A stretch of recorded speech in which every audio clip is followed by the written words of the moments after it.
Andrés, tenemos con nosotros al doctor Andrés Herrera Feligreras, siempre me confundo, que nos va a defender la presentación Cambiar para que nada cambie, una aproximación al modelo de relaciones entre España y el mundo chino, no China, entre España y el mundo chino. Antes he peraltado la figura de Dolors como una de las fundadoras de la sinología española, de la sinología del Estado español, y ahora he mencionado como el alter ego desde Madrid a Tatiana Fisac. Pues aquí tenemos, y espero que Andrés lo vea también así, a un representante de esa escuela que procede del centro, del semillero de sinólogos que ha sido en España Madrid, y el centro que Tatiana Fisac ha pilotado en la Universidad Autónoma. Tenemos pues la suerte de tener aquí a la representación de las dos escuelas, de las dos vanguardias de sinología. Y es muy importante porque en España siempre la relación con China está siendo cuestión de islas. Tratamos, y son continuos intentos, un continuo intento como aquel que subió a la piedra de crear redes, pero siempre somos islas. Tenemos con nosotros, como digo, a Andrés. Andrés es doctor por la Universidad Pública de Navarra, tiene un máster en Dirección de Marketing y Gestión Comercial en el SIC y el Business and Marketing School. Desde 2005 ha estado vinculado profesionalmente al mundo chino, tanto en el ámbito académico, como profesor de universidades en España y América Latina e investigador en la Universidad de Queensao y en la Universidad Nacional de Taiwán, como en la consultoría. Es autor de diversos artículos, tanto divulgativos, que también hacen mucha falta, como académicos. Entre sus publicaciones, él mismo nos destaca España y China del reconocimiento diplomático de la Asociación Estratégica, 1973-2005. En 2016, Andrés Herrera fundó la consultoría Herrera Zhang, que está dedicada, entre otros ámbitos, a construir relaciones entre Iberoamérica y el mundo chino, tanto para las entidades públicas como para las empresas privadas. Desde 2017 es el asesor principal para el gobierno de Navarra. Tenemos pues aquí no solo lo que yo he dicho antes como académico, un representante de esa escuela, de ese pilar fundador de la sinología española, sino una persona con los pies en el mundo, no como podemos estar aquí algunos que somos muy de la Torre del Marfil académica. Una persona que tiene los pies en el suelo, los pies en China, que trata de establecer relaciones prácticas y pragmáticas, y por lo tanto tenemos ahora mismo un campo abierto para aprender también magnífico. Andrés, todo tuyo. Muy bien, voy a empezar a ver si soy capaz de cargar la presentación, que esto ya sería pues algún tipo no sé cómo decirlo, de avance. Dale a los 3 puntos. Porque nunca he conseguido cargar una aplicación bien en Teams, entonces si lo consigo hoy, no. Pues bueno, tendríamos ya un éxito. Un éxito. Decía antes el primer inaugurante, ¿no? Compartir contenido, ¿no? Vamos a ver si aquí el secretario me ayuda, el jefe supremo me ayuda, y a partir de ahí tengo que buscar un archivo, supongo, ¿no? Tienes que darle a la pantalla, a la flechita, ¿no? Sí, vamos a ver. Felipe, échate una mano también. Pantalla. Sí, hay una pantalla con una flecha que se introduce que pone abrir bandeja de uso compartido. Es pinchándolo ahí, y entonces tienes que ver debajo tu escritorio y algunas cosas más. Ya está, ¿no? Comparto el escritorio y ya está, ¿no? Efectivamente. Puedes compartir el escritorio teniendo cuidado de que no haya información sensible, un documento de alguna confidencialidad y demás, y con eso quedaría todo resuelto. Muy bien, pues vamos a ello. Ahora, Andrés, estamos viendo tu escritorio perfectamente. Ahora puedes abrir perfectamente tu presentación de PowerPoint. Ahí está. Muy bien. Y ya estaríamos viéndolo. Muy bien, vale, ya esto va. Fenomenal. Bien, bueno, yo muchas gracias por la presentación. Yo efectivamente, cuando empecé con esto hace unos 20 años, sin duda, una persona referente para mí fue Tatiana Fisac. Ella me ayudó mucho y la gente de su centro, pero yo tengo que decir que de alguna manera yo he intentado construir siempre estas redes, y de hecho el primer libro que yo leí sobre el mundo chino ya hace un porrón de años, fue precisamente El mundo chino en una traducción de Lord Forbes, ¿no? Entonces, de hecho, yo accedí al conocimiento de Lord Forbes a través de su traducción. Luego, bueno, a mí me llegan a decir hace 20 años que yo iba a estar compartiendo una mesa, aunque sea de forma virtual, con Dolors, pues claro, esto es como una sorpresa, ¿no? Pero bueno, sin más preámbulos, me gustaría empezar la ponencia con una historia que nos remontamos al 18 de mayo del 2014, cuando en un capítulo de la serie AIDA, bueno, pues Mauricio Colmerero pues la lía parda, porque, bueno, ya sabéis cómo es este personaje y entonces, bueno, digamos, se mofa de un chino, lo echa del local, luego pone este cartel, en fin. Aquello acabó provocando una airada reacción de la comunidad china y de hecho su representación diplomática presentó una queja formal. Las redes sociales, recuerdo perfectamente, estaban en juego y de alguna manera a las lógicas protestas chinas se sumaron españoles desde diversos intereses. También gente pues bien intencionada, con defensores de la amistad con el pueblo chino, que de alguna manera criticaban esta ficción de Mediaset, ¿no? Y de alguna manera, pues con razón, planteaban cómo esto pues, resultaba insultante. Finalmente, después, en China se disculpaba. Antes lo había hecho el Ministerio de Asuntos Exteriores, debido a que unos meses antes, en la gala de Nochevieja, nuevamente también, Telecinco pues había creado un sketch pues bastante ofensivo. Bueno, yo no sé si el Estado tiene que, de alguna manera, disculparse por lo que haya hecho una entidad privada. No lo sé. Lo que sí sé es que esta misma serie, durante 10 años, estuvo, digamos, por esa misma regla de 3, creó una palabra que incluso se ha introducido en el argot popular, el término Machu Picchu, a la gente que viene desde el altiplano a ganarse el plan en España. Y bueno, pues que yo conozca, el Estado español pues nunca ha presentado ninguna queja, no se ha disculpado por esta cuestión, ¿no? Entonces, bueno, yo creo que aquí hay que primero preguntarse por qué con China todo es diferente, ¿no? ¿Por qué con China, por ejemplo, se piden disculpas al Estado si hay un programa de televisión ofensivo, pero con otros estados no? O se introduce la reforma en la justicia universal. En fin, ¿por qué Madrid se acomoda de alguna manera a las exigencias de Pekín? Claro, lo que subyace detrás de estos comportamientos es que de alguna manera se piensa que este es el mejor camino para incrementar la presencia comercial en el país y la inversión del gigante asiático aquí, y que de alguna manera esto es un eje que ayudará al Estado a aumentar su presencia en el gigante chino. Ciertamente existe un discurso que puede rastrearse en artículos, documentos, monografías de diversa índole, que de alguna manera abordan esta relación en los últimos 30 años, la relación entre España y China, y que este discurso podría resumirlo de alguna manera en que, bueno, sí, España, pues debido a su historia, ha llegado tarde a China, pero que, sobre todo en los tiempos de la Reforma, ¿no?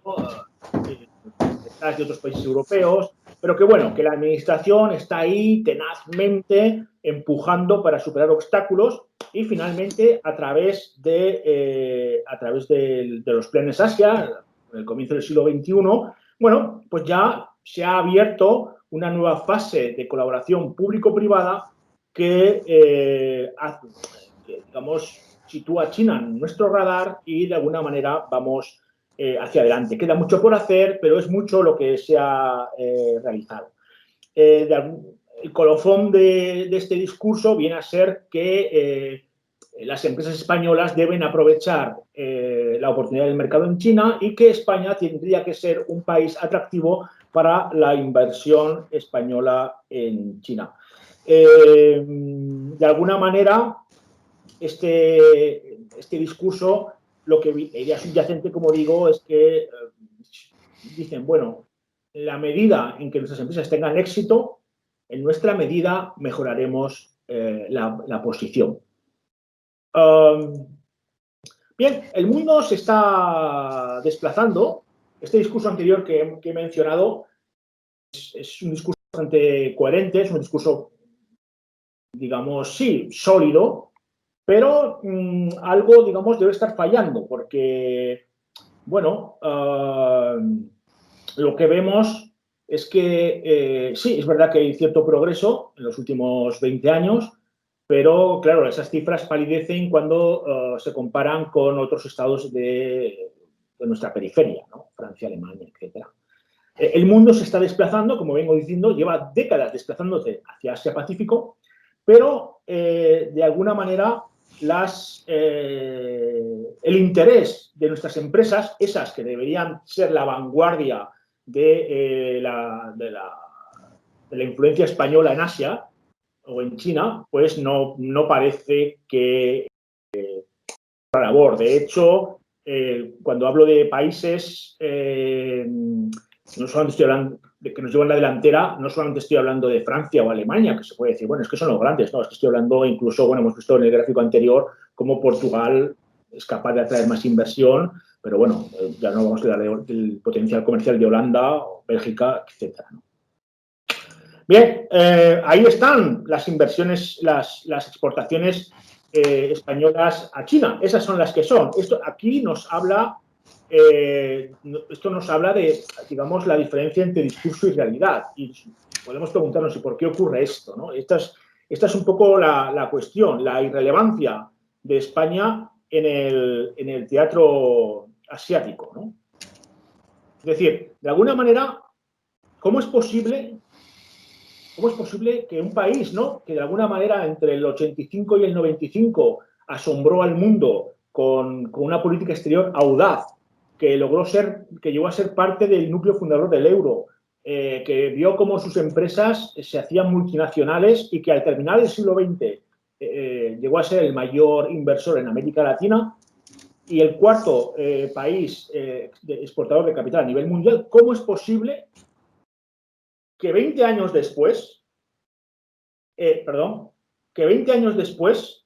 España siga siendo irrelevante en China? Una zona que no solamente es interesante per se, sino que además pensemos en la influencia de China en aquellas áreas tradicionales de la política exterior española, como por ejemplo América Latina, ¿no? El diálogo estratégico sobre América Latina es entre Estados Unidos y China. España no está ahí. Y eso es un problema, bueno, pues es un problema que alguien debería preguntarse. Bueno, las respuestas a estas preguntas, que digo que son preguntas que me hice hace 20 años y que sigo haciendo hoy, con lo cual, pues no sé si hay muchas razones para el optimismo, yo creo que hay que buscarlas en la historia de nuestro país y en cómo se han forjado esas relaciones con aquella parte, ¿no? Para mí, creo que hay un elemento que iremos viendo a lo largo de la presentación, una que tiene que ver con el lugar que ha ocupado China en la política exterior española. La segunda parte tiene que ver con el corte, para mí esto es bastante trascendental, con el corte social, económico, científico-técnico que supuso el franquismo con el resto del mundo, con el resto de Europa. Es decir, de alguna manera, el franquismo puede tener muchas cuestiones negativas y los pantanos, que igual pueden ser positivas, no lo sé. Pero hay una cosa que es evidente, que es el desenganche. Es como que el vagón se quedó desenganchado de la locomotora y esto de hecho, no solamente en la relación con China, sino también en otros ámbitos de nuestro desarrollo, pues se observa. Y finalmente, yo creo que también es muy importante tener en cuenta el modelo productivo que adoptó España durante la restauración del 75. Es decir, la restauración del 75 y con lo que yo vino después, bueno, se apostó especialmente a partir de los gobiernos de González, porque digamos los primeros gobiernos de la OCDE pues estuvieron ahí un poco, que bastante tenían que hacer con que no dieran un golpe de Estado, ¿no? Y estuvieron ahí un poco capeando el temporal, pero a partir del primer gobierno de González, ellos se adoptan por un modelo de crecimiento económico, por un modelo de desarrollo económico, que de alguna manera, bueno, luego va a condicionar muchas cosas, pero sobre todo, pero también la relación entre España y China. Intentaré desgranar este asunto, bueno, a lo largo de la presentación. Bien, entre 1973, que es el año en el que se inician las relaciones con la República Popular China, y la fecha en la que nos encontramos hoy, bueno, pues yo creo que podríamos acotar entre 1973 y 2005, que es cuando se firma la Alianza Estratégica. En ese periodo se va construyendo, o se va diseñando, se va formando un modelo de relación entre los dos países que es el que subsiste hoy. Y donde mirando en ese, claro, luego siempre hay matices, pero son matices de coyuntura. Son matices de coyuntura porque el centro del modelo, el centro de la relación, pues se pulió en este periodo. Bueno, o al menos es un poco lo que traigo a debatir con todos vosotros, podemos hablarlo después, ¿no?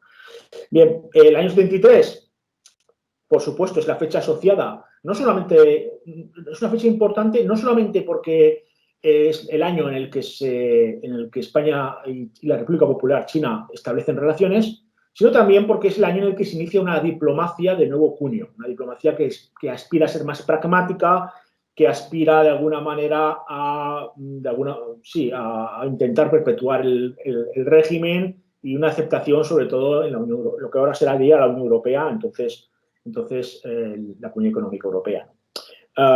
Y luego la Asociación Estratégica Integral, firmada en el 2005, que de alguna manera lanza el mensaje de homologación de España en su relación con China, porque de alguna manera se habían firmado convenios con Francia, Reino Unido y Alemania. Pero esto es un poco como la alfombra, porque miras debajo de la alfombra y ves que la relación del Reino Unido o Francia o Alemania con Italia, incluso con China, es muy, muy, muy distinta a la relación que tenemos nosotros, ¿no?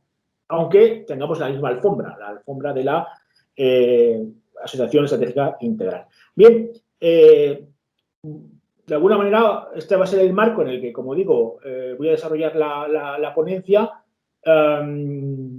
y, bueno, luego, pues, igual hay algunas ideas en las que no estamos de acuerdo, pues luego podemos hablar, ¿no? Bien.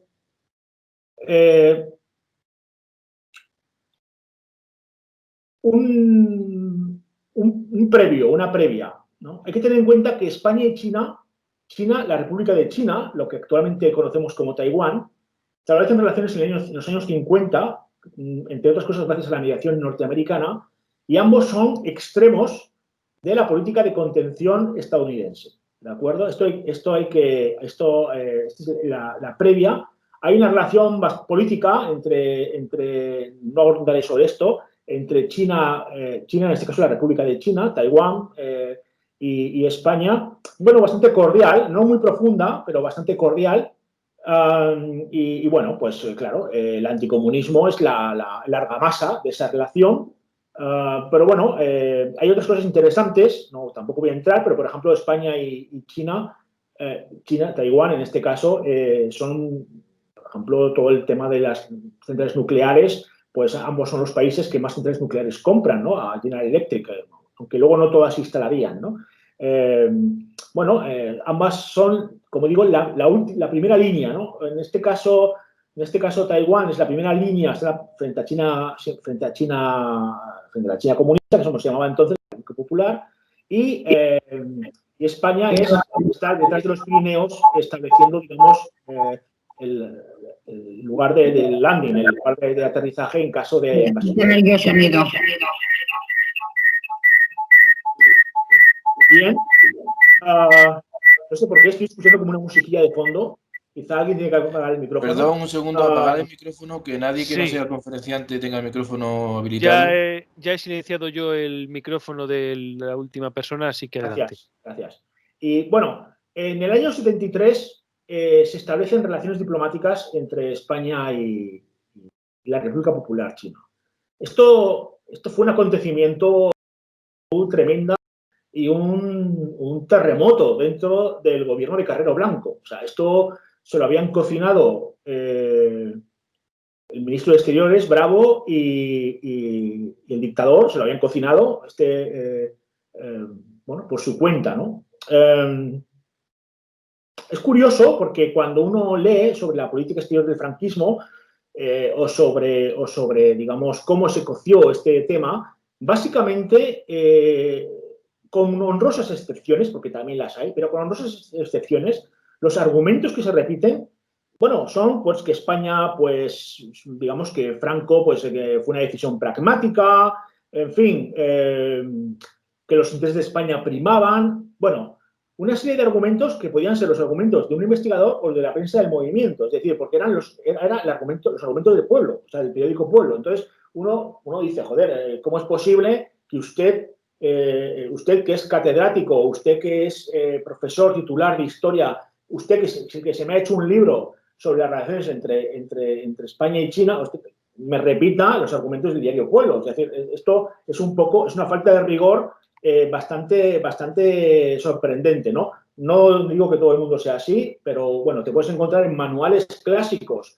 de política exterior española que abordan esta cuestión de una manera totalmente, no voy a decir ingenua, quizá con una profundidad de análisis, ¿no? Que yo creo que es necesaria, ¿no? Bien, lo que ocurre en esta ocasión, yo a la hora de abordar este proceso que va, digamos, desde los inicios de las negociaciones hasta la primera embajada con Ángel Sáenz-Briz, bueno, no solamente tras examinar las fuentes primarias, sobre todo documentos del Ministerio de Asuntos Exteriores, como entrevistas con los protagonistas del proceso, estoy refiriendo, por ejemplo, a los embajadores Felipe de la Morena, Máximo Cajal o Jaime de Ojeda. Bueno, las conclusiones son concluyentes, es decir, lo que había era pánico para quedar aislados, sobre todo aislados de Europa. Es decir, aquí lo que se buscaba sobre todo era que España no apareciese como un país bueno, satélite de Estados Unidos. Era evidente que lo era, pero bueno, había que intentar maquillar y sobre todo había que poner los mimbres necesarios para que el régimen sobreviviese. Y si para esto había que cambiar, pues se cambiaba, ¿no? Bueno, en esta foto, o en la foto anterior, igual le ha pasado un poco pronto, aquí se puede ver la firma de las relaciones diplomáticas fue el 9 de marzo, o sea, el anuncio fue el día 10, se anunció primero en Pueblo para que digamos, ir a una política de hechos consumados. De hecho, Carrero Blanco se enteró por la prensa. Esto se firmó, digamos, ahí vemos a Cortina, vemos a Juan Chen en París, y después, bueno, pues se comunicó directamente en plan de esto ya está hecho. Cuando España, digamos, ya había establecido las relaciones diplomáticas con la República Popular China, bueno, pues se olvidó de ello. Perdón, ¿se me está escuchando bien? Es que tengo la sensación de que no sé si hay un... ¿Hola? Sí, hola, no, Andrés, se te oye perfectamente. Vale, gracias. Yo estoy escuchando también perfectamente. Si no, vale, Andrés, ya hubiéramos comentado. No, es que por un momento no he visto a nadie y me ha dado la sensación. Aprovecho para decir, rogaría a la última persona que entró si puede apagar la cámara, por favor, para que salgáis solo en la pantalla vosotros dos. Gracias. Gracias. Bueno, pues volviendo a la cuestión, como iba diciendo, el objetivo del Estado español era básicamente, bueno, pues, oye, China había entrado en Naciones Unidas, todos los países de Europa ya habían establecido prácticamente relaciones diplomáticas o estaban a punto de hacerlo o las tenían mediante protocolos secretos. Estoy pensando en el Reino Unido, por ejemplo. Y bueno, pues, digamos, había que integrarse en Europa, ¿no? Entonces, esto, bueno, una vez que se firmó, España se olvidó de este asunto. Se olvidó de este asunto hasta el punto en el que, como me señaló en su día Jaime de Ojeda, que entonces general de Asia Oriental y Filipinas, era como se llama aquella dirección, oye, de repente había 35 diplomáticos chinos en París pidiendo los visados para venir. Y entonces fue cuando en el exterior dijeron, ahí va, que tenemos que abrir una oficina, una embajada en China, ¿no? Se había olvidado por completo. Entonces, bueno, hablaron con Jaime de Ojeda en esta foto con bigote y, bueno, pues el tío se fue allí a abrir la oficina, ¿no? Después, a los meses, aparecía Ángel Sáenz-Briz, que ya era muy mayor. Recordemos que este hombre tiene el apodo Sáenz-Briz del Ángel de Budapest por el papel jugado en los años 40 durante la Segunda Guerra Mundial, protegiendo a los judíos y tal, como embajador de España en Hungría. O sea, que imaginaros la edad que tenía este hombre cuando fue hasta Pekín en un viaje, bueno, bastante aterrador, ¿no? Y bueno, en el centro vemos a Tong, el presidente de un héroe, ¿no?, de la Revolución China, que entonces era el presidente de la República Popular China. Bien, bueno, el punto donde yo quería ir era precisamente el hecho, digamos, de relación instrumental que se tenía con China, ¿no? Bien, en el año 75, y siguiendo un poco la cronología que ha trazado Manuel Montovio, se inicia un proceso de transición exterior. Ha habido varios autores que hablan de esta transición exterior, por supuesto, pero a mí me gusta la cronología de Montovio, que trata entre el 75 y el 95. Es decir, vamos básicamente entre la muerte del dictador y el final del proceso de Barcelona. Bueno, durante esos años, perdón, el comienzo del proceso de Barcelona, en el 95, o la cumbre euromediterránea. Bien, en esos años, España va a hacer un esfuerzo importante para dejar de ser un Estado paria, o sea, porque, bueno, durante todos estos años, desde el final de la Guerra Civil hasta el año 75, básicamente España era, esto te lo contaban muy bien los diplomáticos, ¿no? España era un Estado paria, o sea, en el mundo, o sea, la manera en que se trataban a los diplomáticos, la manera en la que participaban en los convenios internacionales, etcétera, cuando participaba, etcétera, ¿no? Bueno, España va a hacer un esfuerzo importante por dejar de salir, por romper con esta idea y insertarse en las estructuras políticas, económicas y de seguridad de Occidente. Esta es su primera prioridad. O sea, ni es China ni es Asia, no, su primera prioridad es volver al entorno al que pertenece, ¿no? Bien, en este periodo hay 3 hitos importantes. El primero es el año 78 y la visita de los reyes a la República Popular China. Estamos hablando de que en ese momento los reyes jóvenes, digamos, evidenciaban ese estado en el que quería buscar su nuevo lugar en el mundo.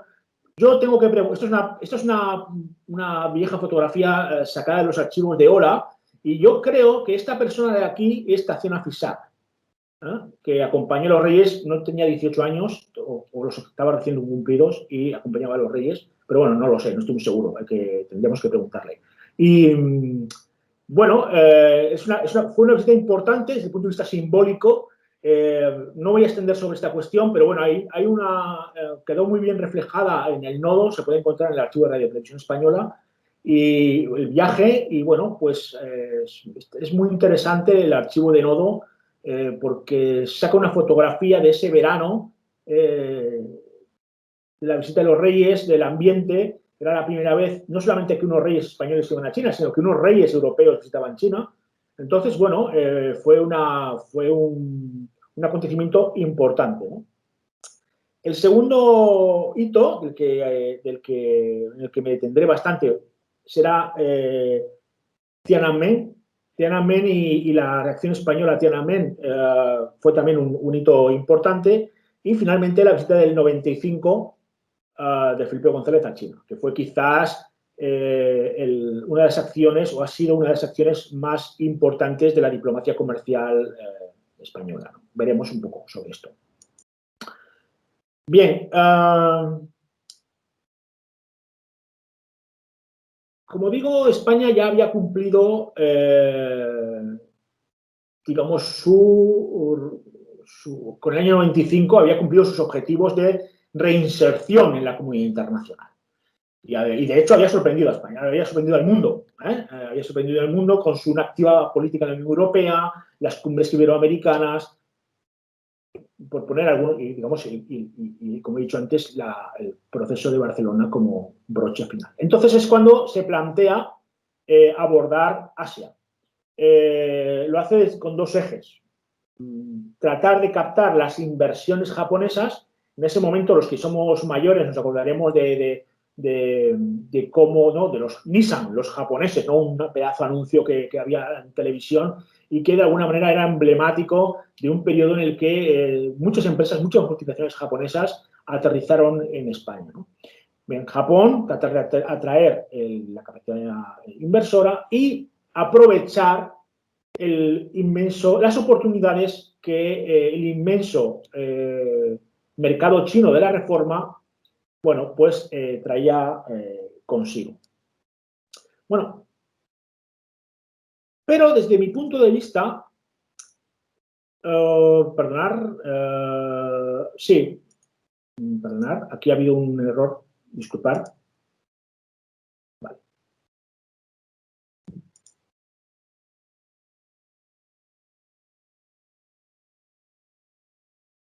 Vale.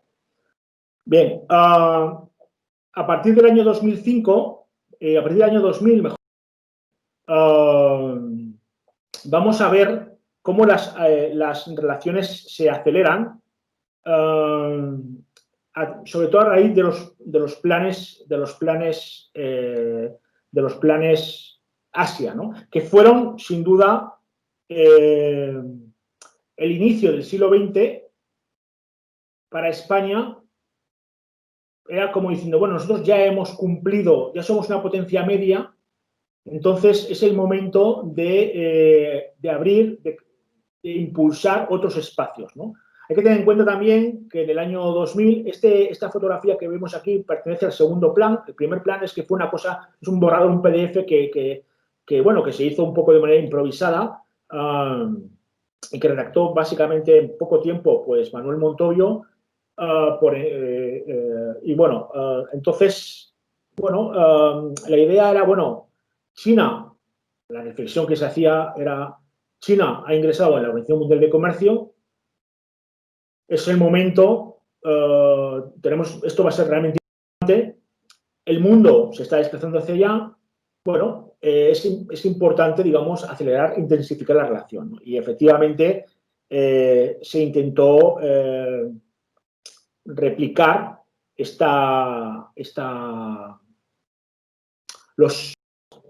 ¿cómo decirlo? España intentó, a partir de ese momento y con el déficit que tenía de conocimiento sobre China y con el déficit de recursos, lo que intentó fue replicar la estrategia que le había venido, digamos, con la que había tenido éxitos en sus escenarios, en los escenarios europeos y en el escenario latinoamericano. Es decir, con una cierta empatía en lo político y tratar de desarrollar o profundizar las relaciones económicas. Básicamente estos fueron los dos ejes en los que se desarrolló el impulso de la política hacia China. Siempre tengo que decir, no lo he mencionado antes, pero vuelvo sobre esta cuestión, y es que en esta política acomodaticia hacia Pekín, pues de alguna manera España no tiene política hacia Taiwán, es decir, lo cual también es una lástima porque habla un poco también de la falta de ideas o de la falta de imaginación para aprovechar pues, las oportunidades y la sintonía que hay entre las dos sociedades, la china y la taiwanesa, la española y la taiwanesa en muchos aspectos, la cooperación universitaria, en fin, artística, etcétera, que se van dando, ¿no? Pero España tiene un perfil excesivamente bajo, ¿no? Desde mi punto de vista, ¿no? Bien. De alguna manera, este modelo, digámoslo así, ¿no? Que es de intentar mantener un excelente clima político y tratar, dentro de las capacidades posibles, de alentar a que las empresas españolas vayan a China y de esta manera aumente el peso de lo español en la República Popular China, se ha encontrado a lo largo de la historia, a lo largo de estos años, de estas décadas, con dos fuertes restricciones. La primera es evidente, aunque luego quizá amplíe un poco, que son las limitaciones de competitividad española. Y la segunda, si bien, por ejemplo, en América Latina el pasado común es una ventaja para las empresas españolas, en China la falta de un acervo cultural nos sitúa en desventaja de los países de nuestro entorno que tienen una larga tradición de presencia y, muy importante, estudios chinos. ¿Por qué son importantes los estudios chinos? Bueno, los estudios chinos son importantes porque tú formas futuros empresarios, diplomáticos, militares. Es decir, ahora mismo entre España y China no hay un convenio de defensa. ¿Esto en qué se traduce? Esto se traduce en que ningún oficial de las Fuerzas Armadas de España puede ir a las escuelas de oficiales chinos. ¿Y esto en qué se traduce? En que no hay oficiales españoles con un conocimiento real de campo, de idioma, en fin, de qué está pasando en China. ¿Y esto en qué se traduce? Bueno, pues en esos diagnósticos que vemos sobre las capacidades, sobre China en el mundo. Esto es un problema serio. Hablo de defensa o hablo de otras cosas. Lo pongo como un ejemplo, ¿no? Claro, esos otros países que firmaron también la Alianza Estratégica Integral, todo esto lo tienen mucho más desarrollado. Es decir, bueno, España tiene una relación con China y siempre se dice, no, es que todos van a lo económico. Ya, claro, todos van a lo económico, pero digamos que este es el talón de Aquiles, la cultura, lo que sería el elemento cultural, el elemento académico, pues es el gran talón de Aquiles de la relación entre España y China, ¿no? Bueno, sobre esto no me extenderé, podríamos hablar un poco más, si queréis, después. Bien, el síndrome Tiananmen. Yo creo que las relaciones, el modelo de relaciones entre España y China están bajo lo que yo denomino el síndrome Tiananmen. ¿Qué quiero decir con esto? Quiero decir con esto que cuando de Tiananmen, España mantuvo una relación, digamos, empática con China. Y existe un consenso amplio en el que se dice que esa reacción fue muy atinada y eso permitió en su día una ampliación de las relaciones económicas, una profundización de las relaciones económicas con China, por supuesto también políticas.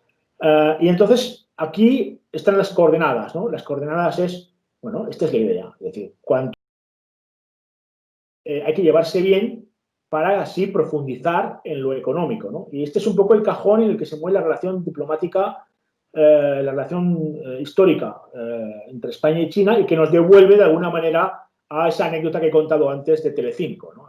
Entonces, claro, la premisa está bien intencionada, es decir, comprensión hacia China en busca de una mejor defensa de intereses económicos. El problema está en que, claro, el mundo es contingente y esta premisa, pues claro, no es la China de hoy no es la misma que la del año 1989. Y de alguna manera lo que nos encontramos es que hoy la relación con China, la relación de España con China, está anclada básicamente con los mismos problemas que tenía en el año 95. Es decir, fuerte déficit comercial, cifra de inversiones marginales y, por supuesto, cero, muy poca influencia en China de ningún tipo, ¿no? Ni siquiera nuestras zonas claves de política exterior, lo cual puede ser bueno, grave, ¿no? O tiene unas consecuencias. Bien, voy a intentar dar un salto, porque me estoy comiendo el tiempo, hacia las conclusiones o hacia 4 ideas que yo quiero, hacia 4 ideas que yo a mí me gustaría poner sobre la mesa para terminar. La primera es que, como he mencionado antes, España siempre ha utilizado Asia y siempre ha utilizado China como un área supeditada a intereses en otras áreas, ¿no? Solamente hay que ver los recursos reales que dedica para darse cuenta de este asunto. Esta sería la primera idea que quiero plantear. La segunda, yo no creo que España llegase tarde a China, como se viene diciendo. Es decir, se viene diciendo, no, es que España está retrasada en China porque llegó tarde a China. Bueno, miren, es que empresas como Alsa o Técnicas Reunidas estaban allí antes de la reforma. No, yo creo que España perdió una oportunidad importante. Hay que ser empáticos, ¿no? Claro, en el año 95, cuando la Unión Europea estaba diciendo hay que ir a China, cuando España estaba bien situada, precisamente por estas relaciones que había tenido, que habían tenido con esta reacción que había tenido con el tema de Tiananmen, pues bueno, pues las empresas españolas estaban mirando hacia donde estaban mirando, es decir, América Latina, básicamente, ¿no? Y pues, no estaban pensando en China y bueno, además hay que tener en cuenta también que, y este sería otro elemento, ¿no? Es que, bueno, pues al final tenemos que pensar un poco en que, aunque se ha intensificado la relación en el siglo XXI, sobre todo se ha acelerado a partir del año 2000 y la puesta en marcha de los planes Asia, se puede ver, ¿no? Pero aún queda mucho por hacer. Queda mucho por hacer y existe ese sesgo economicista de la relación. Todo es economía y, bueno, pues se dedican pocos recursos a otros espacios, ¿no? No digo que se dediquen muchos recursos a la economía, pero, bueno, esto es un poco lo que hay, ¿no? Somos un Estado con ciertas limitaciones y nuestro tejido empresarial tiene también unas limitaciones en términos de competitividad, en términos, sobre todo en el periodo 78-2000, sí, 78-2000-2010, bueno, pues quizás lo que los chinos estaban buscando y lo que España podía ofrecer en términos económicos, pues era ciertamente incompatible, ¿no? Y finalmente, la cuarta idea es que, bueno, como digo, hay una cierta limitación, ¿no? Es decir, se dice, bueno, es que España tiene un déficit comercial abultado, ya, es que hay que vender mucho jamón. Hay que vender mucho jamón para llegar a esos números. Hay que vender mucho aceite. Es que Suecia o otros países europeos están vendiendo tecnología, están vendiendo, o sea, Francia está vendiendo centrales nucleares, nosotros estamos vendiendo jamón. O sea, es que esta es la dimensión. Es que, bueno, estos son un poco los problemas en los que nos encontramos. Claro, es que hay que vender muchas botellas de vino. Que yo trabajo con la gente del vino y me parece gente genial pero en términos de Estado, bueno, pues es difícil corregir el déficit, ¿no? ¿Hay razones para la esperanza? Bueno, se dice, ¿no? Es decir, pues bueno, claro, en China te puedes hacer ilusiones, ¿no? Sin duda, la apertura de la economía china, la estrategia dual, la iniciativa Ruta de la Seda, yo lo veo a diario, como digo, abre oportunidades para nuestras pymes, oportunidades que antes no existían por el tipo de búsqueda de inversión que tenía la República Popular. Abren inversiones tanto en China como en Taiwán. Lo que pasa es que, claro, bueno, te encuentras de repente con declaraciones de este tipo, ¿no? Sí, puede haber ilusiones, pero la realidad es que yo tengo la sensación que después de 20 años en este asunto, es que a juzgar por los recursos reales que dedica el sector privado, las administraciones y las universidades, los recursos reales, como digo, mi sensación es que estamos metidos en una especie de bucle lampedusiano. Muchas gracias. Voy a dejar de compartir para esto. Ahora se me ve a mí, ¿no? Sí. Sí, muchas gracias, Andrés. He tardado en desconectar porque estaba tomando nota aún. Muchísimas gracias. Otra magnífica conferencia, una visión muy global y muy realista de lo que son las relaciones España-China desde su restablecimiento en el 73 y sin paños calientes y sin ilusiones. Es decir, lo que es y lo demás es engañarnos a nosotros mismos y no beneficiar. Bueno, es lo que yo veo, yo no sé si es así, es lo que más bien lo que es, más bien como yo lo veo. Bueno, abrimos.